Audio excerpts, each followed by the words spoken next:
বাসভবনে উনি অবস্থান করছেন, সেজন্য বাংলাদেশ জাতীয়তাবাদী ছাত্রদল মিছিল সহকারে আজকে বারিধারায় ওনার বাসভবনে স্মারকলিপি প্রদান করবেন। এবং আপনারা অবগত আছেন যে শরীফ ওসমান হাদি গত কয়েকদিন আগে তিনি প্যাসিস্টদের সরাসরি গুলিবর্ষণ হয়েছিল এবং দীর্ঘ এক সপ্তাহেরও বেশি সময় ধরে তিনি চিকিৎসাধীন অবস্থায় গতকাল তিনি আমাদের ছেড়ে চলে গিয়েছেন। সুতরাং সার্বিকভাবে আমরা মনে করি গত ১.৫ বছরে বাংলাদেশের আইনশৃঙ্খলা পরিস্থিতি চরম অবনতি হয়েছে।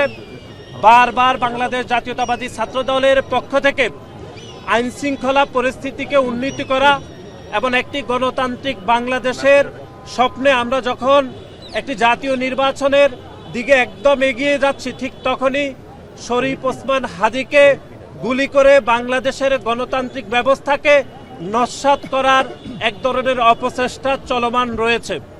এবং আপনারা দেখেছেন যে শরীফ ওসমান হাদিকে গুলিবর্ষণের পরে থেকে যারা গত ১৭ বছর ধরে নির্বাচনকে বানচাল করতে চেয়েছে এবং গত ১ বছরে যারা নির্বাচন প্রক্রিয়াকে বিলম্বিত করার অপচেষ্টা করেছে, এই দুই শ্রেণী আমরা দেখেছি গত কয়েকদিনে বাংলাদেশের বিভিন্ন অঞ্চলে অরাজকতা তৈরি করেছে।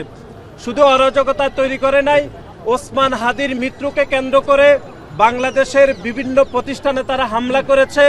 বাংলাদেশের শীর্ষ গণমাধ্যম প্রথম আলো এবং ডেইলি স্টারকে তারা আগুনে পুড়িয়ে দেওয়ার মতো দুঃসাহস দেখিয়েছে।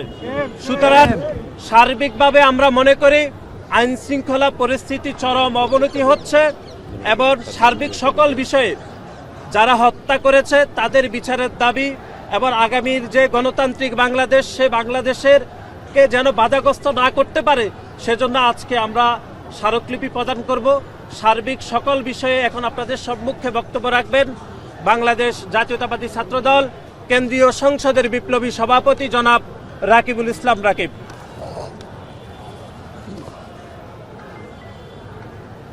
শহীদ ওসমান হাদি হত্যার প্রতিবাদে এবং এই হত্যাকাণ্ডে সাথে যে সকল সন্ত্রাসীরা জড়িত রয়েছে তাদের দৃষ্টান্তমূলক শাস্তি ও গ্রেফতারের দাবিতে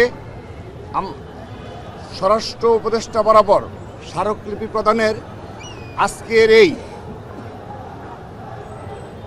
আয়োজনে উপস্থিত রয়েছেন ছাত্রদল কেন্দ্রীয় সংসদের বিপ্লবী সাধারণ সম্পাদক জনাব নাসিরউদ্দিন নাসির, বিপ্লবী সিনিয়র সহসভাপতি আবু আফসান মোহাম্মদ ইয়াহিয়া সহ সহসভাপতিবৃন্দ, সিনিয়র যুগ্ম সাধারণ সম্পাদক শ্যামল মালুম, সাংগঠনিক সম্পাদক আমানুল্লাহ আমান সহ বিভিন্ন পর্যায়ের নেতৃবৃন্দ, প্রিয় উপস্থিতি,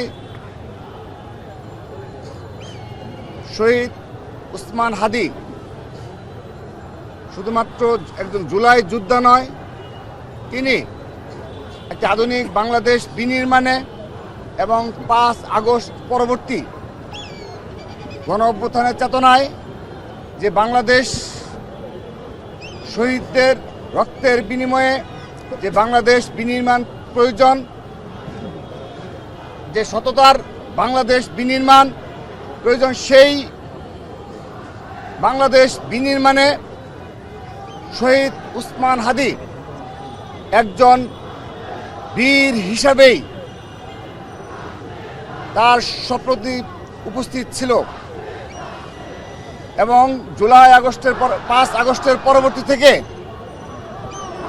এই ওসমান হাদি সর্বক্ষেত্রেই তার অনবদ্য ভূমিকা পালন করেছে। বিশেষ করে একজন সচেতন রাজনীতিবিদ হিসাবে, তরুণ রাজনীতিবিদ হিসাবে সাংস্কৃতিক আগ্রাসন রোধে এবং বাংলাদেশের স্বাধীনতা সার্বভৌমত্ব রক্ষায় এবং আধিপত্যবাদ বিরোধী একটি প্রতীক হিসাবে তিনি ব্যাপকতরভাবে ভূমিকা পালন করেছেন।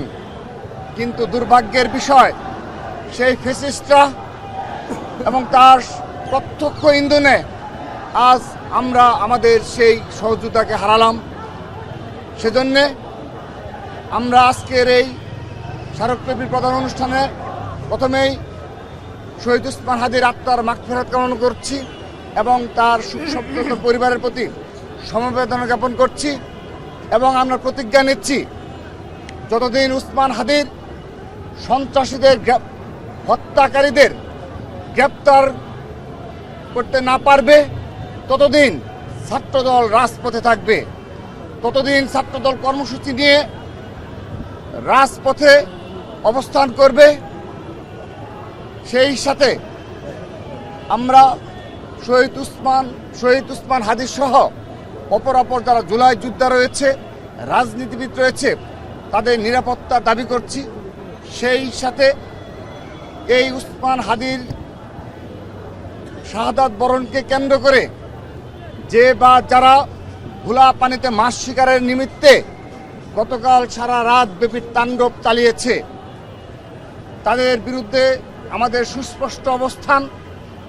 আমরা গতকাল প্রথম আলো, ডেইলি স্টার সহ সাংবাদিক নুরুল কবির উপর যে ধরনের নৃশংস হামলা এবং অযাচিতভাবে যে ঘটনাগুলো ঘটেছে, আমরা তার নিন্দা জানাচ্ছি, প্রতিবাদ জানাচ্ছি। আমরা উসমান হাদির হত্যাকাণ্ডের সাথে জড়িত হত্যাকারীদের বিচারের দাবির সাথে সাথে এর নেপথ্যে যারা রয়েছে তাদেরও বিচারের আওতায় নিয়ে আসার সাথে সাথে এই মবতন্ত্র কায়েমের সাথে যারা জড়িত তাদেরও মুখোশ উন্মোচন এবং বিচারের আওতায় নিয়ে আসার দাবি জানাচ্ছি।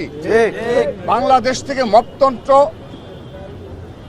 মবতন্ত্রের কবর রচনা করার জন্যে আমরা ছাত্রদল সর্বাত্মকভাবে প্রস্তুত রয়েছি এবং আগামীতেও এই মবতন্ত্রের বিরুদ্ধে আমাদের সর্বাত্মক অবস্থান থাকবে।